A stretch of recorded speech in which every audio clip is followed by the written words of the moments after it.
what is the role of the state? Well, it's to sort of protect these things and institutionalize them under the rule of law. People are subordinate to the rules, not the rules of people. Okay, we've said that. And it implies equality. If people make laws, can they ever be subordinate to laws? That's an interesting question, right? Are some deserving of being above the rules? Well, we can talk about that, and if so, on what basis. But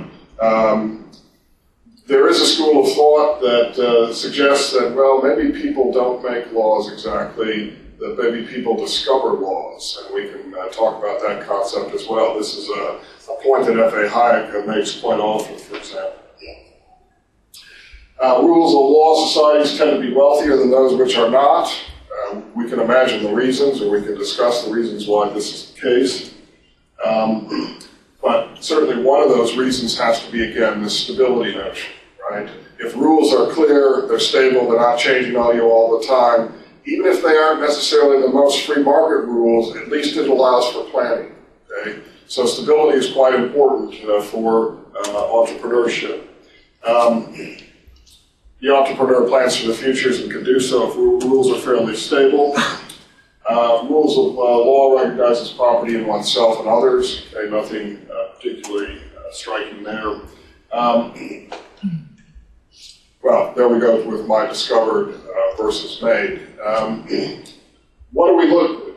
We tend to think of law as something that legislatures do. You know, a bunch of people get together. Well, on what basis do they make these rules? Okay. Well, one basis is just simply to serve the advantages of the people who happen to be making the rules, right? Well, that doesn't seem to be quite what we're after. We're after what? Well, maybe we're after rights or justice or something like that. Well, if that's the case, maybe what the legislator's role is not to just sort of think of what will serve his or her group's particular interests or that individual's particular interests, but maybe what, in fact, it means to generalize the right of property or generalize the right of liberty and so forth, and how that might actually be affected in practice on particular examples with particular things. That might be the legislator's job. Well, if that's the case, they're not really making the law so much as they're discovering what it is about patterns. Now, one of the reasons classical liberals are so, I think, interested in common law is because common law seems to be the summation of a series of insights that judges in various places under various different conditions have had. So the law that arises from that is, in a sense, more discovered than made. That is, other judges look at previous decisions and how they were decided in particular cases, and they get a sense of a pattern, an appropriate pattern that exists within those cases. Well, that's not making law in the traditional sense. That's really discovering what's there, what's out there, how people really act and behave, what it means to have a property right in something, because all that would have to be defined in some detail. It's one thing for me to stand up here and talk about property rights in the abstract. It's quite another to talk about them in the concrete when you and I have a dispute about whether this is my property or yours. You know, we have to develop a lot of rules to do that.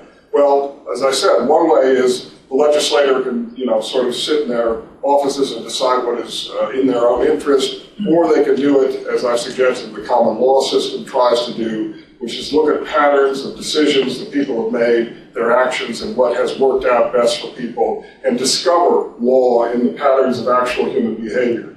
And of course, it's the latter that I would prefer, and it tends to be part of the classical liberal tradition.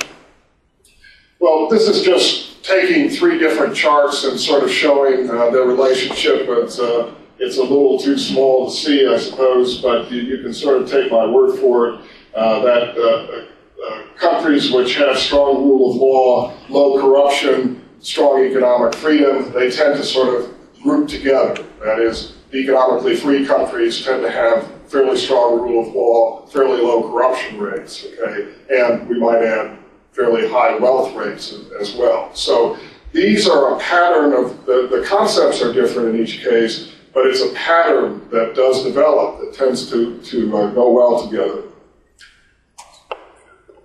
Okay, so that's sort of, you know, the concepts we've been talking about this weekend in terms of the political. What have I really said? Well, the entrepreneur exists in a political kind of environment. What is the most conducive environment for the entrepreneur to exist in? Well, it's the one that we've outlined here. Strong property rights, strong rule of law, freedom of action, right of exit, the consensual basis in which people deal with each other. That's the framework in which the entrepreneur acts. That's the kind of environment which encourages entrepreneurship. So that's my political point. Okay? Now I'm going to move to the moral point, if you will.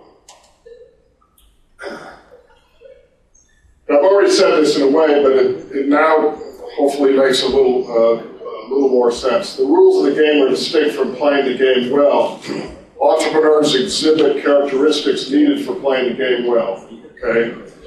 Well, what am I trying to get at? The idea that, okay, we've got this framework. Entrepreneurs are people that work within this framework well. Okay?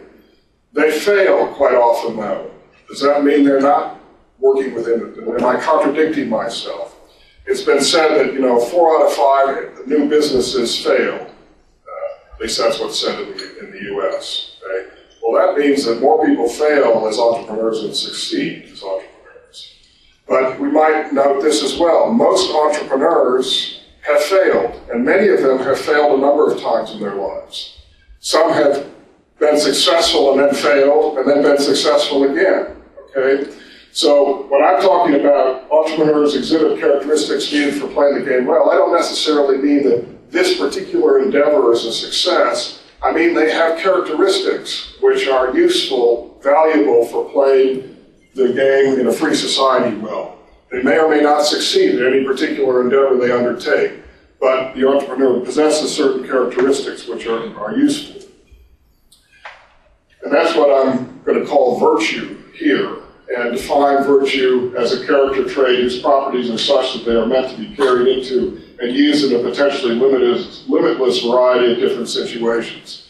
Okay, so to talk about a virtue, let's say courage is a traditional virtue that we can talk about in moral philosophy.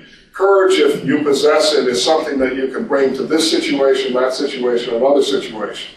Again, it doesn't guarantee success, but it's a valuable character trait to develop because it is useful, helpful, valuable in a variety of different situations, and especially in situations which you do not yet anticipate happening.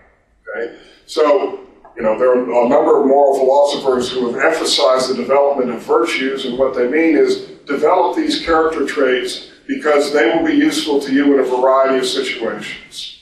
Okay? Courage has traditionally been one because, whether it's war, where you're talking about, or public speaking, you may need to have this character trait of courage in order to be successful in those different sorts of environments. This is a little quote from Atlas Shrugged again, Francisco. I don't know, I must have a thing about Francisco because all the quotes I pulled out have been from Francisco. But anyway, what does he say when he says man's motive power is his moral code? Well, what moves you through life is sort of the principles that you have accepted as yours and which you